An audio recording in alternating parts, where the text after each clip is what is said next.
real tight hold of that red silk, which is on my left end here, and I bring my right hand down to the body of the red silk, and I pull, giving a snap.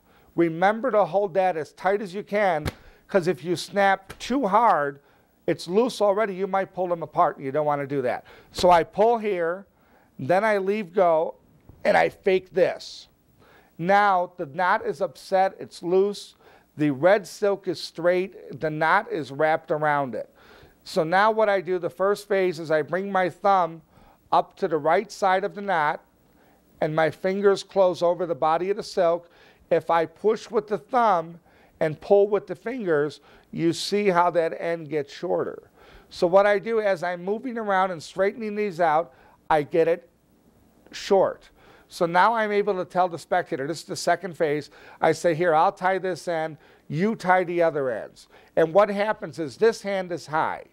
As I reach down to pull this up, I push so that end is almost all the way out.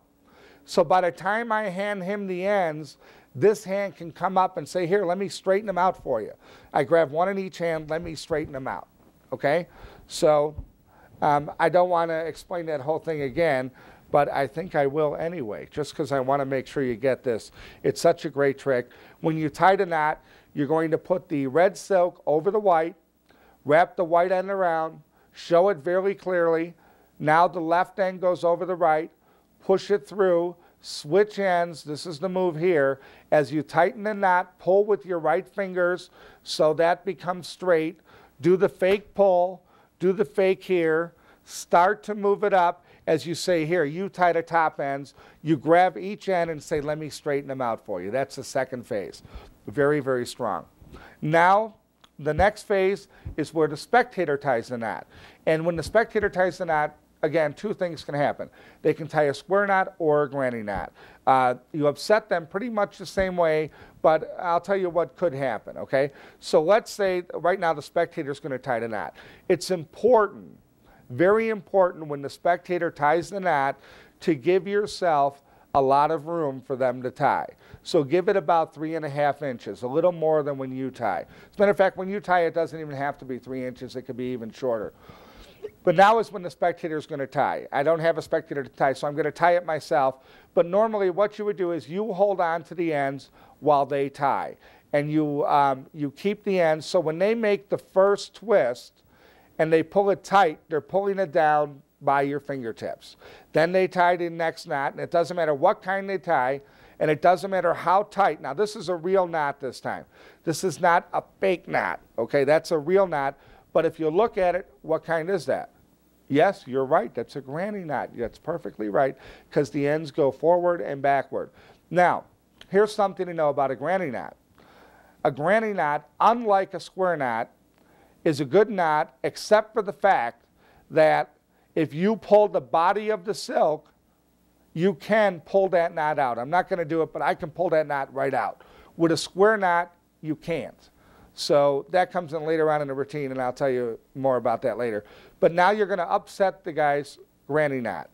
And just like in the beginning of the tape, all I do is I pull it once to straighten the silk. So again, the way you do that, the body is here, the red silk's here, you grab and you pull until you feel it pop. Now, because they tied it extra tight, even though the red silk is straight now, it still might be really tight here. As you can see, it's really tight. So Slidini would now use this way to pull the silks. And what you're actually doing is you're clipping the red handkerchief. This is the red handkerchief. This is the red end. You're clipping the red handkerchief between your index finger and your middle finger. And when you come up against your chest, what you're doing is you're actually pulling the red silk along to loosen it. You can feel it loose. Now you know it's loose. Once you know it's loose, you say to the spectator, would you tie another knot on top? And as you hand it to him, you want to make the red end smaller than the white, like I just did. And you do that while you're moving.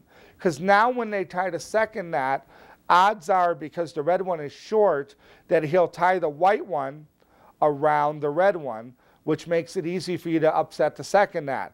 Even if he does tie it the other way around, doesn't matter. You still upset it the same way, but it's easier this way. So he ties the white knot around the red, and he pulls again. And again, they can pull as tight as they want. To upset this knot, all you got to do is hold on to the end and give it one pull. It's already done. The red silk is now, look at how loose that is, can pull right out. So now if you want, you can have them tie a third knot, a fourth knot, a fifth knot. It doesn't matter as long as each knot will come out just like the one before it. Now for this third phase, which is a great phase, is where you take the silks in your left hand, you grab them to the right of the knot. You're going to turn the silks around and you're going to reach across so your arm covers the knot.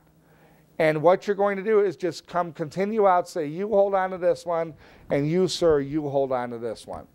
That will get great applause. Because remember, those people tied the knot themselves. They tied 2 more knots on top. It's a miracle. Okay, one other thing that I didn't do on the tape, which I love to do, is you can do this 2 times during the routine, depending on if something happens. If a layman ties a square knot, which is what I'm going to tie, if a layman ties a square knot like this, and you look at it and you know it's a square knot, remember, you can now pull the body of these silks and it'll never slip out. Or you can pull the ends or the body. But what's nice is this. Slidini used to give one end to the spectator and he'd pull the other.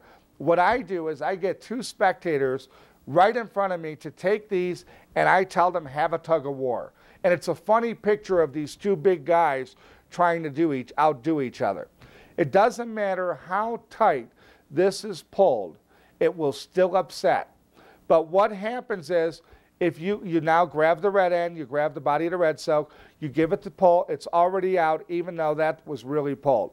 Now, you're going to get in a situation sometimes where people are doing the tug of war, and they pull these things so tight that you'll get to here, so I'm going to pull these really tight, just to show you as a demonstration. Okay?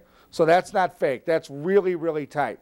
Now, sometimes, I don't know if it'll happen now, but sometimes when I go to pull this, I could pull it with all my might and I don't feel it pop. I'm just going to try it, see what happens. Okay, that time it came out right away. But let's say it didn't come out right away. If it doesn't come out right away on any of these knots, if you're pulling and you just think, oh my God, it doesn't feel like it's working, try this. Just change hands, put the white silk where the red one was, and pull the end of the white one, and that knot will come out just like butter.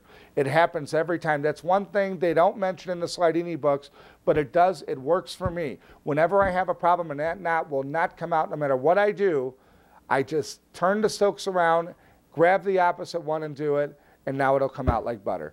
Anyway, that's the Slidini silks. This is an unbelievable, great trick, and I hope you have a lot of fun.